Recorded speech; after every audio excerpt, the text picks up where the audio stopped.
परभणी पोलिसांची सिंघम स्टाईल कारवाई, आंतरजिल्हा टिप्पर चोरट्यांची टोळी गजाआड। परभणी स्थानिक गुन्हे शाखेनं वाशिममधून एका आंतरजिल्हा टोळीचा पर्दाफाश केलाय। चोरीचे टिप्पर तोडून भंगारात विकण्याचा डाव उधळून लावलाय। या कारवाईत पोलिसांनी अंदाजे 3 लाख रुपयांचे टिप्परचे सुट्टे भाग जप्त केलेत। एका आरोपीला अटक केली। दिनांक 23 जून 2026 रोजी परभणी येथील वसमत रोडवरील रिलायन्स पेट्रोल पंपावरून एक टिप्पर चोरीला गेलं होतं। या प्रकरणी मोंढा पोलीस ठाण्यात गुन्हा दाखल केला होता।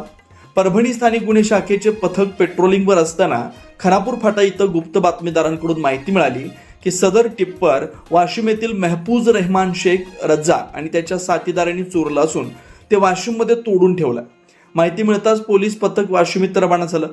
वाशिम मोहगव्हाण रोडवर पायी जात असताना संशयित आरोपी महफूज रहमान शेख रज्जाक वय 26 राहणार बागवानपुरा वाशिम याला सापळा रचून ताब्यात घेण्यात आलं।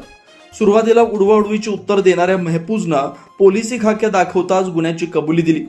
त्यानं हे टिप्पर त्याचे नांदेड आणि परभणी येथील साथीदार शेख नवीद शेख मकाजीत राहणार नांदेड, सय्यद हजूर सय्यद रसूल आणि गजानन संभाजी भोसले दोघे राहणार सुहागन तालुका पूर्णा जिल्हा परभणी यांच्या मदतीनं चोरल्याचं सांगितलं। चोरीचे टिप्पर भंगारात विकण्याच्या उद्देशानं आरोपीच्या गोदामात तोडून त्याचे वेगवेगळे भाग करून ठेवण्यात आले होते। पोलिसांनी पंचासमक्ष पार्ट जप्त केले। त्याची अंदाजे किंमत 3 लाख रुपये आहे। अटक करण्यात आलेल्या मुख्य आरोपी आणि जप्त केलेला मुद्देमाल पुढील कायदेशीर कारवाईसाठी परभणीच्या मोंढा पोलीस ठाण्यात सुपूर्द करण्यात आला।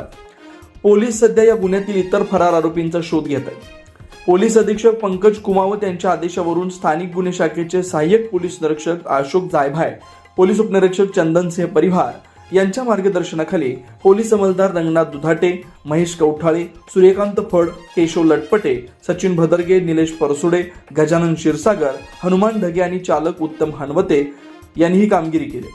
जनता न्यूज 24 ताससाठी परभणीवरून आमचे प्रतिनिधी आशिष दयानंद मुंडेसह मी अवधूत, जनता न्यूज 24 तास परभणी।